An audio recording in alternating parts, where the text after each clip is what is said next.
Salut à tous, c'est Livio pour une nouvelle vidéo. Alors aujourd'hui je vais vous parler de la 26e journée de Première Ligue, le match entre Arsenal et Wolverhampton. Alors un match qui sur le papier s'annonce clairement déséquilibré. Euh, alors après, j'aimerais voir franchement du spectacle pour tout le monde d'ailleurs, et surtout une belle réaction de la part d'Arsenal après le vol manifeste dont ils ont été victimes samedi dernier à Newcastle.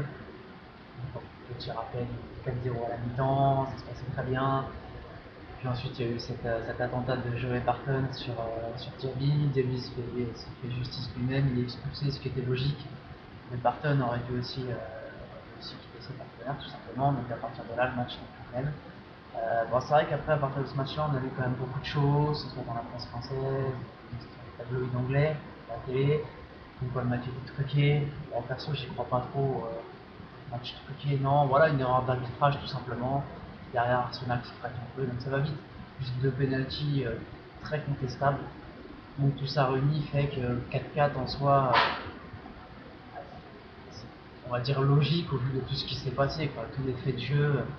Mais sinon, c'est vrai que footballistiquement, je vais arriver. Arsenal était quand même largement au-dessus. Il n'y avait pas photo, mais bon, des fois ça suffit pas, malheureusement. Après, on va dire que pour leur remonter un peu le moral, Manchester a perdu justement sur le terrain de cette équipe de Wolverhampton, ce qui permet à Arsenal de grappiller un point. Arsenal a fini dans 33, mais c'est toujours mieux que rien. Alors après, je vois pas Wolverhampton taper un deuxième gros match. Déjà sur ce match-là, on va dire que Manchester a un peu chié dans la colle.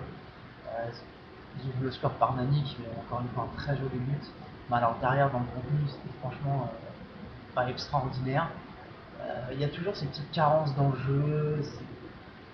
C'est pas du grand Manchester. Euh, donc je vois pas Wolverhampton ramener quelque chose de l'Emirates. Surtout que c'est une équipe quand même qui sont 19e du championnat. C'est une équipe qui a énormément de buts. Ils ont déjà pris 43 buts en 25 matchs, donc c'est beaucoup.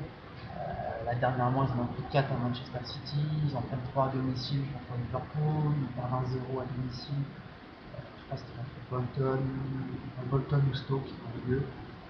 Et bon, bah, il y a cette victoire contre Manchester, mais bon, c'est pas, on va dire que je pense pas que c'est ce qui va lancer la saison de Wolverhampton. Je pense que la saison elle est bien entamée. C'est une équipe qui va se battre pour le maintien jusqu'au bout, même une équipe qui va descendre. Mais c'est une équipe surtout qui est très limitée défensivement, et donc on voit le potentiel offensif des Gunners, pas flipper. De son côté, Arsenal, bon, ce 4-4 à Newcastle, mais avant ça, elle quand même sur 5 victoires de suite, avec des matchs quand même je trouve assez concluant, à part peut-être la victoire étriquée contre Everton, mais bon, c'est une équipe qui est compliquée à jouer Everton. Ils s'en sortent avec une victoire de 1. Après, ce que j'ai aimé justement à Newcastle, c'est du fait de la suspension de Nasri, c'est que Wenger il a pris des risques. Il aligne trois attaquants, Walcott à droite, Arshavin à gauche et Van Persie. Éblouissant. Vraiment, il est exceptionnel. Quand vous mettez ces trois mecs devant, forcément, ça crée énormément d'occasions, ça crée des espaces derrière, forcément. Donc je vois bien Arsenal planter encore, en planter quelques-uns. Après il y a la suspension de Diaby forcément vu qu'il a été expulsé à Newcastle. Euh, bon après je sais pas exactement s'il va nous mettre des Nielsen, je sais pas si Wilshere va redescendre d'un cran au côté de son.